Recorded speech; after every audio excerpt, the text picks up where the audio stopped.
Hello everyone, glad to be back. Today is 6th of November, now it's 20 past 10 in the morning Moscow time. I'm Levan Gudadze and this is my first update for the day, in which I will share all the main news that are making headlines in Russian media outlets and Russian language pages on different internet platforms. There are quite a few very significant developments and news that I like to share with you for this moment, but before I start, let me take a couple of minutes to make a few announcements. First of all, later on today I will upload the video on my Patreon page, which will be about celebration of the Day of National Unity in Russia. It was officially on 4th of November, but these several days are national holidays, and of course in many cities and towns all around Russia, local governments are creating programs for citizens and guests of the Russia to have a celebration, and Moscow is no exception. There was a very interesting program in Moscow, on Red Square, on many other areas, including Exposition Center, VDNH.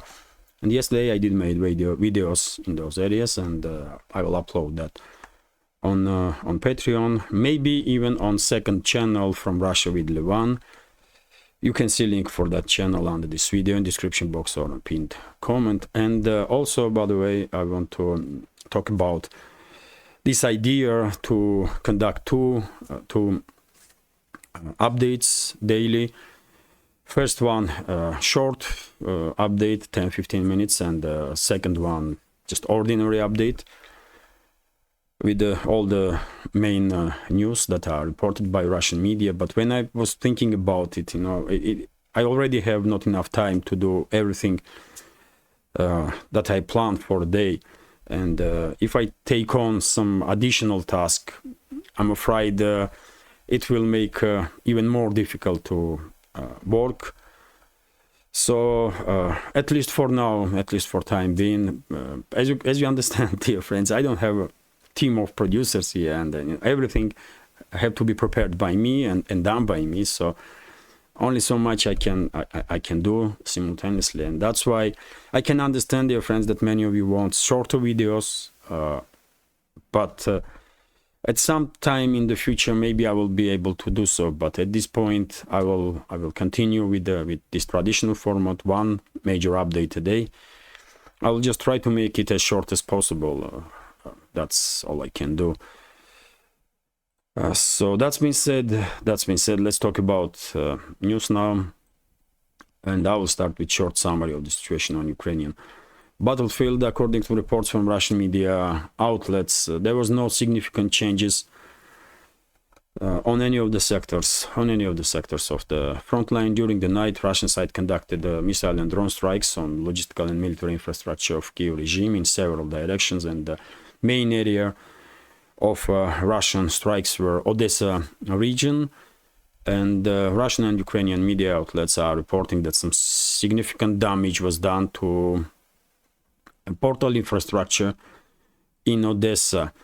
When it comes to line of contact, as I said, no significant changes. I will just share with you a few informations about Kherson region and Krasny Liman direction. So when it comes to Kherson region, Ukrainian forces are still trying to send more and more reinforcements on the left bank to enlarge their footholds. And first direction is Krinky, this settlement here in between Khersonka and Kazachий Lager, and second is right next to destroyed Antonovsky bridge in Oleshki direction. And well, my understanding is that Russian side is creating trap for Ukrainian forces, because at some point when number of Ukrainian units or forces will reach certain level, Kiev regime gonna find it extremely difficult to supply and support the amphibious forces on the left bank. And I guess at that point Russian side will begin encircling and neutralizing those bridgeheads on the left bank. But simultaneously, same time, by the way, because Russian side is allowing this crossing of Dnieper River to happen in several directions, Kiev regime is sending more and more units in Kherson region. So concentration of Ukrainian forces are increasing in this direction, and as a result Russian artillery and Russian aviation is working extremely actively in Kherson direction to target exactly the areas of concentration of Ukrainian forces and Ukrainian military equipment. It's a trap already, but seems like Kiev regime don't really realize this. But anyway, when it comes to some other, this is it. When it comes to Kherson direction, situation is under full Russian control, and there is no expectations that Kiev regime will be able to achieve any breakthroughs in Kherson region. Although, as I said, Russian side is using this area as a trap, and we may see some additional crossings of Dnieper River in some other areas also by Kiev regime. But yet again, strategically, it will change nothing. It will just allow Russian forces to deal even more damage to these last remnants of more or less capable Ukrainian brigades. And I remind you, dear friends, that Kiev regime, for whatever reason, made decision because it felt for this trap, basically. That's the explanation. They made decision to redeploy some brigades from South Donetsk and even from northern sectors of the front line in the direction of Kherson region. And as a result of it, Ukrainian militaries are having difficulties now to hold on to positions in many of the areas of the front line because of lack of manpower, and Vremevsky salient direction is definitely one of them, where Russian forces are conducting quite successful local scale offensive operations for at least several days now. And also, while I'm talking this main axis of so-called counteroffensive of Kiev regime, this land bridge between Crimea and mainland Russia, Zaporozhye and South Donetsk sectors. Orekhov bridgehead is also quite an interesting area where a significant number of Ukrainian armed forces are basically trapped. Also trapped because if they are not withdrawn in coming days, I guess it will not take too long when Russian side will eventually encircle this grouping of forces of Ukrainian army and neutralize them. And yes, the rest of the front line, by the way, is local scale skirmishes, local scale artillery duels between the sides and reckoning force operation. In Avdiivka is also, of course, a hotspot. In Avdiivka area, the Russian side are quite active yet again to improve their positions, and they have some success, undoubtedly. But overall, a main point is that Avdiivka is already in operational encirclement, and Russian side has no need really to significantly intensify its activity right now, because I believe when lack of reinforcement, lack of any supplies will take its toll on Avdiivka garrison, and it will happen in about 4 or 5 weeks, I guess. Then we will probably see advances of Russian forces in Avdiivka direction, including in the city itself. But these next several weeks, it's Russian side probably will just try to reinforce and improve their current positions, because, as I said, there is no need to fully encircle Avdiivka at this point. And yes, this is it. When it comes to northern sectors, by the way, also no significant changes. Artillery duels between the sides mainly, and reckoning force operations. Russian media did reported that in Krasny-Liman direction, for example, Russian armed forces conducted some 40 massive artillery strikes on Ukrainian positions, and despite many attempts from Kiev regime to regain initiative, at least on any of the directions on the northern sectors of the front, they are failing, and time after time, all they are managing to do is to basically demilitarize their own units, because with active support or active help of Russian militaries, because they are sending day by day units after units in this suicidal counteroffensive. Well known that they will achieve nothing, but they are not stopping. They just definitely don't care about lives of their own military personnel. That's all it is. They are unable to learn. That's the main problem for Kiev regime. They are unable to learn on mistakes of others or on their own mistakes. They are in principle unable to learn anything.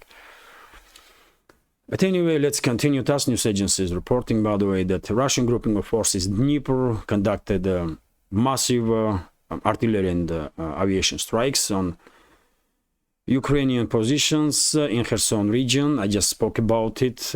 As I said, Kherson region has definitely become a trap for Ukrainian forces, and more Ukrainian units are sent in the direction of Kherson region. It's easier and easier for Russian Air Force or Russian long-range artillery to conduct effective strikes on concentrations of on points of concentration of Ukrainian armed forces. Also, RT is reporting that press spokesman of Russian, or let me share first this information, by the way, that according to RIA Novosti, Russian grouping of forces Yug, which is south, if we translate, did conducted missile and drone strikes, as I said in the beginning, in the direction of military and logistical infrastructure of Kiev regime during the night time. And not just Russian but also Ukrainian media outlets are reporting that serious damage was done in portal infrastructure of Odessa city. I guess some warehouses were targeted where Ukrainian side is building or holding or hiding their maritime or maybe even aerial drones. During the day, Russian Defense Ministry will probably share additional information with the public, and of course I will write about it on my Telegram. Also, by the way, RIA Novosti is reporting that Russian artillerymen did conducted 40 massive artillery strikes on Ukrainian positions in Krasnoliman direction, which I also did mention. Initiative all along the front line is in Russian hands, and there is not even slight chance that Ukrainian forces will be able to regain initiative ever on any of the directions. And now let's talk about the statement that Peskov made during his interview with one of the Russian journalists. So Western countries have come to realize that Ukrainian officials are using the funds they receive from the supporters to line their own pockets. Kremlin press secretary Dmitry Peskov has said in an interview with Russian journalist Pavel Zarubin, which is TV journalist, if I'm not mistaken, on Russia 1 TV station. Although I may be mistaken because I don't watch TV and I don't know which journalist works where.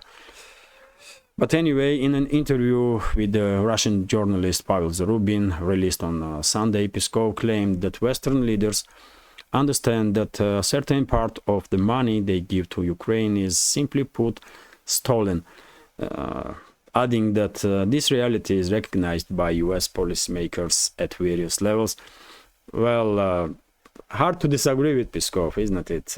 But I will just add that not just some lawmakers realize that Kiev regime is stealing money. I'm quite sure everybody in the Western leadership knows perfectly well that Zelensky and his associates, they are stealing everything they can and as much as they can, like there is no tomorrow. And by the way, just recently Times Magazine did write article about it, and I don't think anybody can claim that Times Magazine is a pro-Russian in any way, shape or form, isn't it?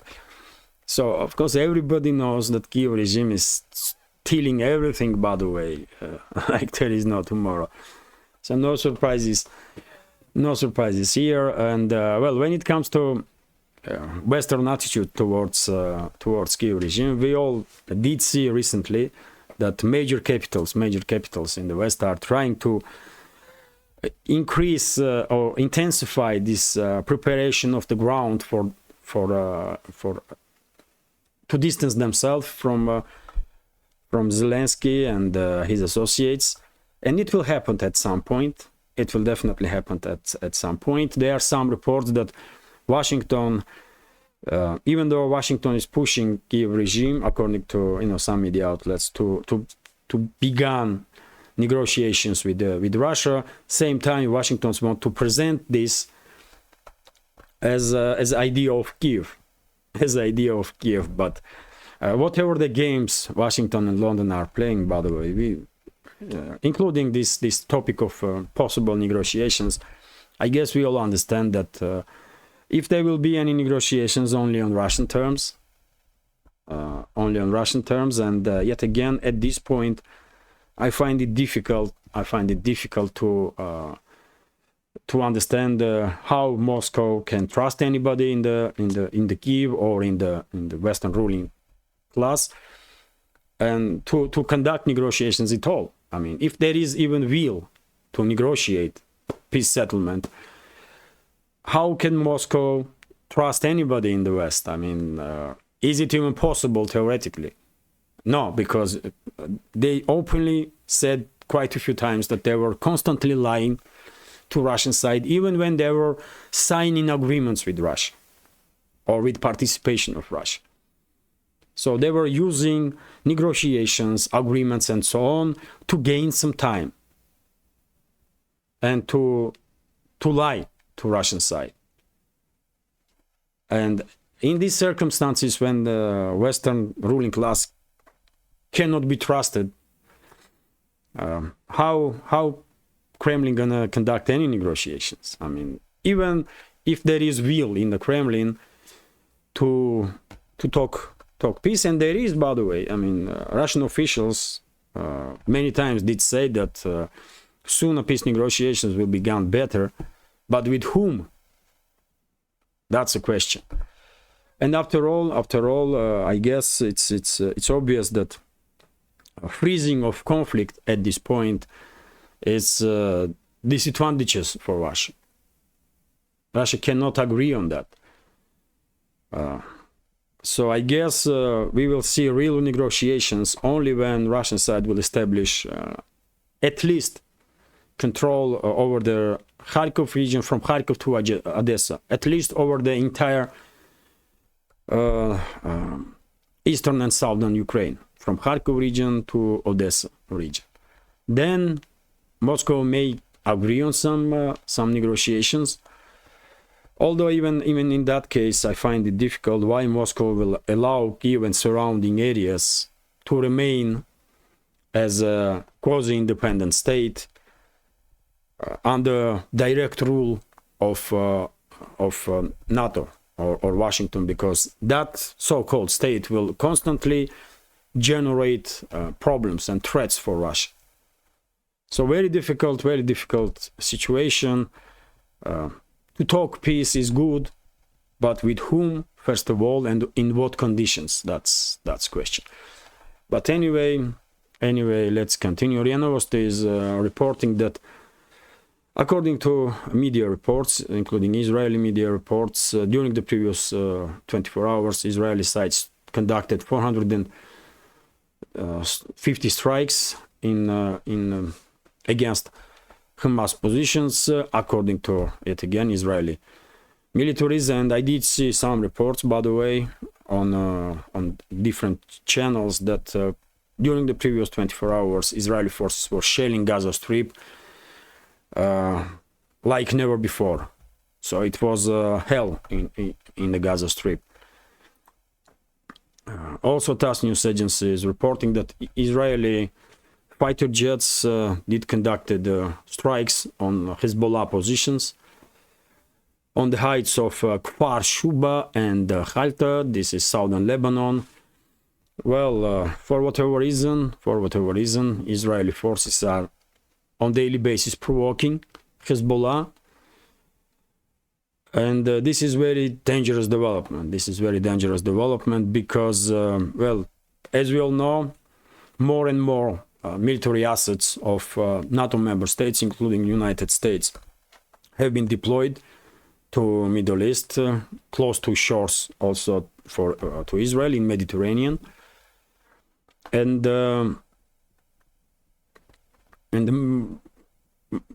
I guess risks are increasing with this development, that this conflict between Israel and Palestine may, in fairly short time, engulf third parties, and then eventually entire region.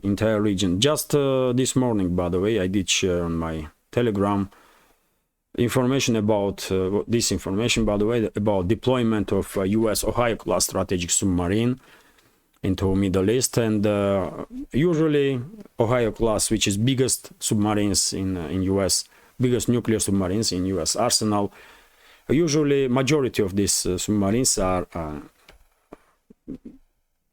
carrying intercontinental ballistic missiles, but several of them are carrying cruise missiles, Tomahawk cruise missiles. And I guess this particular submarine is carries cruise missiles, dozens and dozens of cruise missiles. And well, yet again, significant firepower have been deployed to Mediterranean. And question is why? I mean, why all this is happening?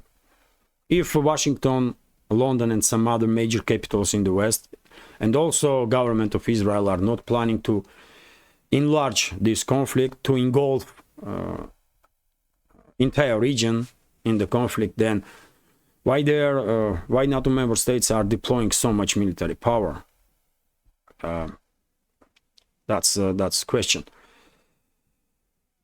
So let's continue now. And well, this is quite interesting, by the way. RT is reporting that Zelensky's visit to Israel imperialed by leak. That was reported by media. Let me read to you several sentences from here.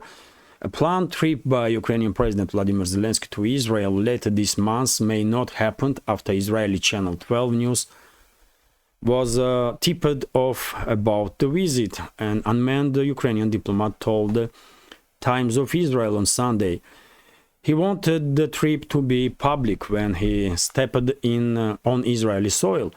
The official told the news outlet, adding that Zelensky was very disappointed. The Ukrainian leader was expected to visit Israel as soon as next week, Channel 12 reported on Friday, claiming their plans were already at an advanced stage. The visit was supposed to represent something of a united front of Israel, Ukraine, Europe, and the United States against the Russia-Iran axis.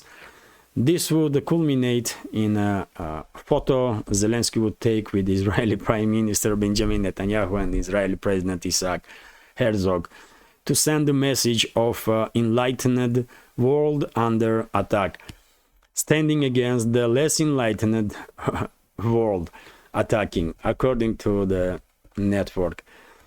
Well, by the way, how you gonna comment on this? First of all, who cares, man? Where Zelensky will go?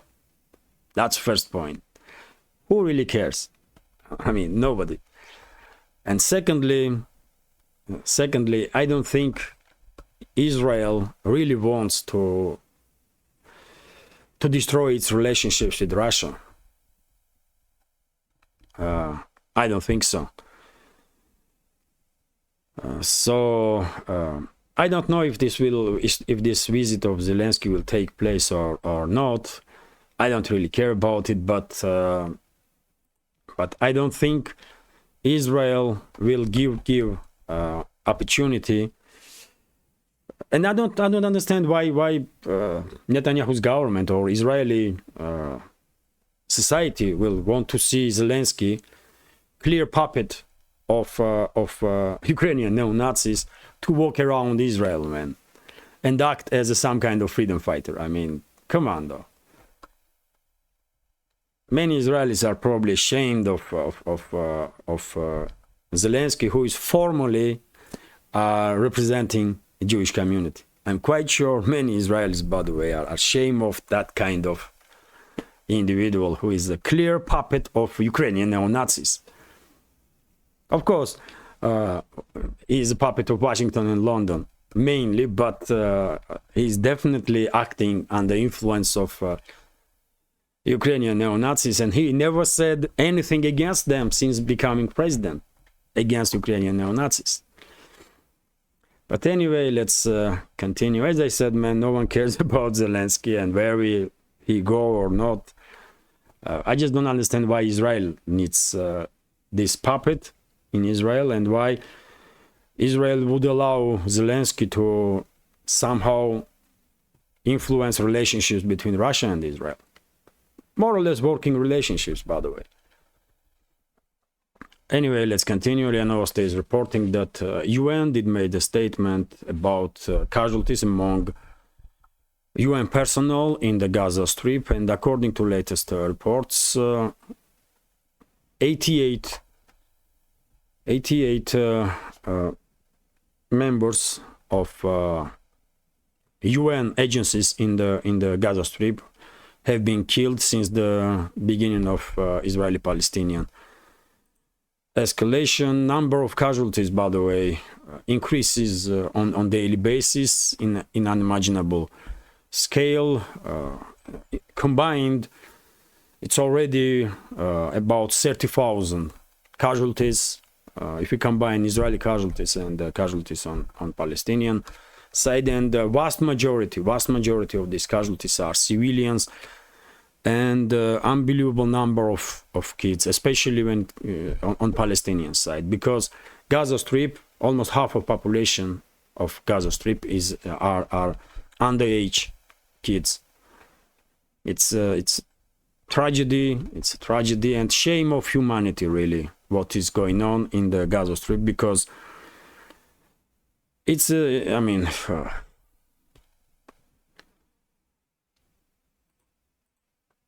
we did see many conflicts, by the way. We did see many conflicts worldwide. We are almost 2 years now are witnessing special military operation, and we can clearly see how army should act during the confrontation, and Russia shows entire world how military operations should be conducted when militaries are trying as much as they can to minimize casualties among civilians. And that's what Russia does, by the way. And that's why casualties in this 1 month, by the way, of Israeli-Palestinian conflict, there are more casualties now, almost the same number of casualties than in special military operation. I cannot remember numbers now, but I mean, difference is huge. Difference is huge in conducting military operations between Russian army and Israeli army, which is just shelling entire neighborhoods and decimating everything on their path. This is not the way to conduct military operations, man. This is a barbaric method, truly barbaric method to conduct operations. Israel is a rich enough country to have special forces and to conduct operations with special forces against terrorists, against anybody that are acting as a terrorist. But to bomb and shell entire neighborhoods, man, I don't know. It's a crime. That's what it is. It's a crime against humanity what Israel does. Like it was a crime and terrorism what Hamas did in the initial stages of this escalation against Israeli civilians. And because of these barbaric terrorists, these criminals in the leadership of Israel and Hamas, thousands and thousands of innocent people are dying on both sides.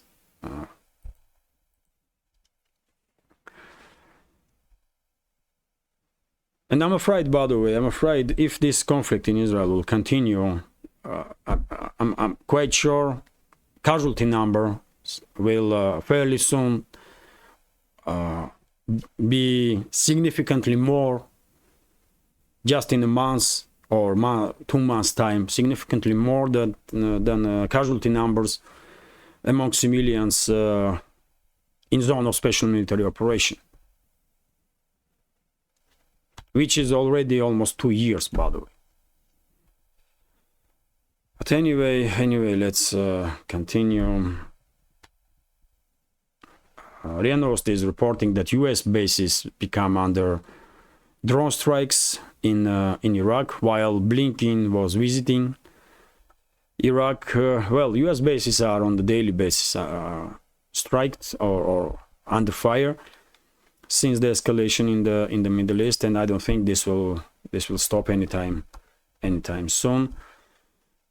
Although these strikes are somewhat ineffective, I will say it's more like harassing US military personnel, but not really significant damage have been done. Also, RT is reporting, by the way, that new US bomb could kill 300,000 people in Moscow, was reported by Newsweek. And we are talking about nuclear bomb that US is creating. So let me read several sentences. A US nuclear bomb plant for development has the potential to level central Moscow and kill more than 300,000 people of its 13 million inhabitants. A Newsweek magazine reported on Friday, citing a simulation created through the online tool Nuke Map. The Pentagon announced late last month that it would seek to make a new variant of their B-61 nuclear gravity bomb, the B-61-13. Pending authorization by Congress, the weapon would have an estimated 360 kiloton yield, which is 24 times more powerful than the one dropped on Hiroshima during the World War II. Well, yet again, US has nukes that can be devastating. Russia has nukes that can be devastating. I remind you, dear friends, that most powerful nuclear warhead was detonated during the Soviet Union on Novaya Zemlya nuclear test site, and it had more than 50 megaton. It was as powerful as 50 megaton, by the way. And so if US has these powerful weapons, Russia has also, and significantly more powerful. It's just unfortunate. It's just unfortunate that sides are entering nuclear race again, step by step. But that's what we are seeing, by the way. Beginning of nuclear race. Once again, let's continue. Several news about economical stuff, and this is it for today's first update. RT is reporting that BRICS Plus organization could end dollar dominance. Ex-White House advisor did said this. So US dollar is facing growing challenges from BRICS countries due to the bloc's planned expansion and efforts to boost the use of national currencies in trade among members, according to Joe Sullivan, a former special advisor on the White House Council of Economic Advisors. This is, by the way, not Jake Sullivan, this is Joe Sullivan. Jake Sullivan is current advisor in national security issues for Biden and his administration, and this Joe Sullivan was in economical stuff. Maybe they are relatives, who knows. In an article for Foreign Policy magazine published earlier this week, Sullivan suggested that BRICS is likely to strip dollar of its hegemony over global trade ever, even if it does not have a single currency. BRICS currency comprises Brazil, Russia, India, China, and South. BRICS currently comprises Brazil, Russia, China, and India and South Africa, but will be joined by Argentina, Egypt, Ethiopia, Iran, Saudi Arabia, and United Arab Emirates from 1st January. 1st January, and according to estimations, the group, which Sullivan refers to as a BRICS Plus, will represent nearly half of the global GDP by 2040. So this enlarged BRICS, by the way, will surpass Western world with GDP, I guess, straight away from the 1st of January. And when it comes to the dollarization process, who can be blamed mainly for the dollarization? Of course, White House. Of course, White House and the current leadership of US, because they are using dollar as a weapon against countries all around, and that's why basically all the countries are forced to move away from dollar. That's it, really. And when it comes to BRICS, of course, trade in national currencies is increasing, and at some point, BRICS may come up with its own currency, maybe, which will definitely become a world reserve currency straight away. It's just, inevitable. RT is also reporting that Kremlin admits surprise at the Russian economic growth.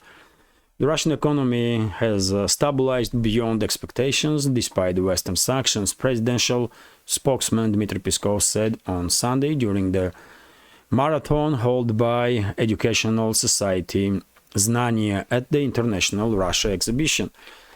He noted that the most recent projections estimate 2.8% growth of Russian GDP this year, a result that would surpass even expectations of the Russian authorities. So yes, Russian economy is holding, by the way, for sure, and even managing to grow, which is great, but I guess not surprise for our community. If you share this information on any of the Western mainstream media, their viewers or readers or listeners, they will probably be shocked, because they are probably thinking that the Russian economy is in tatters. But our community, we are quite informed, and none of us are surprised really to hear that Russian economy is growing much faster than major economies in Europe, for example. And when it comes to major economies in Europe, there are quite a few reports that I see recently that German economy, for example, is on the brink of recession, at least technical recession. So it's not growing at all. But anyway, let's continue. RT is also reporting, by the way, that Russia's biggest automaker reports highest sales in the decade. So sales by Russian automobile producer AvtoVAZ reached their highest level in a decade last month, the company announced in its statement this week. In October, the car maker sold 40,912,000 Lada vehicles, both passengers and commercial, which was nearly 140% more than in October 2022. And represents the best results in the past 10 years, the company said. Well, this recently, I do constantly report about some details in Russian economy, some changes and developments, and about car industry also, by the way. And well, I guess these numbers definitely confirm these optimistic statements of Dmitry Peskov about Russian economy, because well, if economy was in tatters, I don't think public in Russia will have money to spare on brand new cars, isn't it? Although, of course, there are some difficulties undoubtedly. After all, over 15,000 sanctions were imposed on Russia. But as I said, Russian economy is